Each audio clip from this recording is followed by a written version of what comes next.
transition into low circle. Now we're talking about the viewpoint isn't ours, it's the other person's.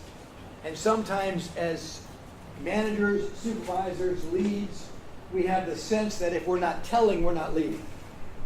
So I'm going to convey a story that I experienced that was kind of epiphany for me. It was a reinforcement of some concepts. As you know, I live in Florida.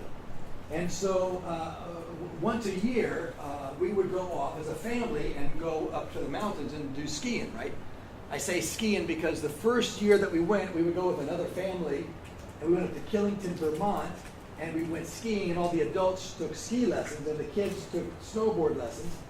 And I realized that if I was going to be with the kids, I would have to be a snowboarder. So the second year I went back and I became a snowboarder, which is a whole different experience of learning that. But when you get my age and you have this kind of hair, you're called a gray on tray.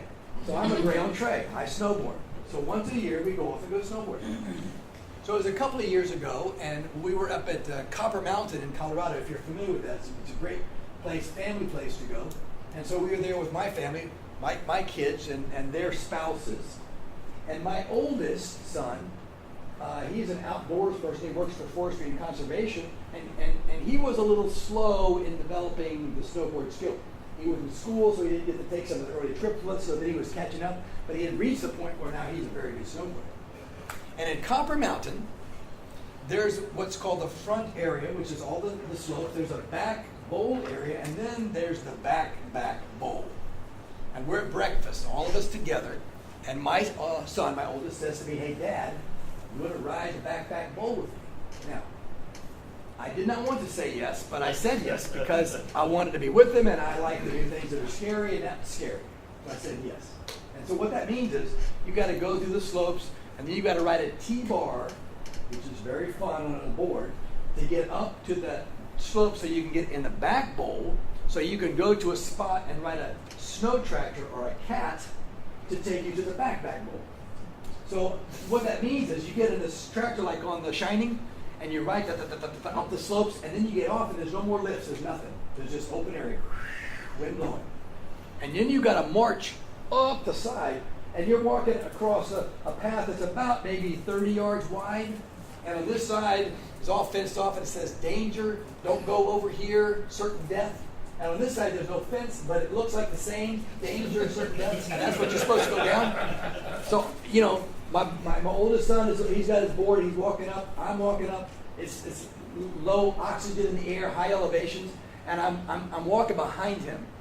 And I find out that when I'm walking behind him, if I take footsteps and put my footstep where his footstep was, it's easier for me to walk because the snow is all heavy. It's fluffy. And if I'm walking outside his footsteps, it's very difficult. So I'm walking along, and he's being patient, walking slow with me, and I'm putting my footsteps in his footsteps, and all of a sudden it hits me, it strikes me. You know, he's an adult. He's 25 years old, 28 at the time. And I'm thinking that it wasn't that many years ago that the roles were reversed. And I was the one in front, and he was the one behind. I was struck with that what a moment of pride it was for me to know that my son was going to carry me. And then another thought struck me. And I thought, I got to say, I felt a little bit of, friction, resentment. Well, who does he think he is walking by? And then I thought, how many managers are like that? They said, wait a minute, you don't need to be in front. I need to be in front. And if I would have put myself in front of my son, we would have all slowed down because my pace would have been much slower.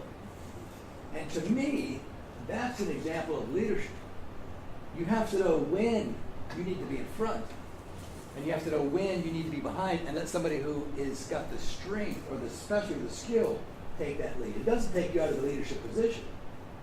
It allows you to be more effective with that. And that's like, I was so proud of my young son who was now taking on that role of leading. That's what we want in our crews. If we've got a crew and they're beginning to take on and mature and be the lead and take on some ownership, that's a moment of pride for us. So that means sometimes it's not the time to tell. Even though we might think we've got a good answers, good ideas, good suggestions, let's use that as an opportunity to develop.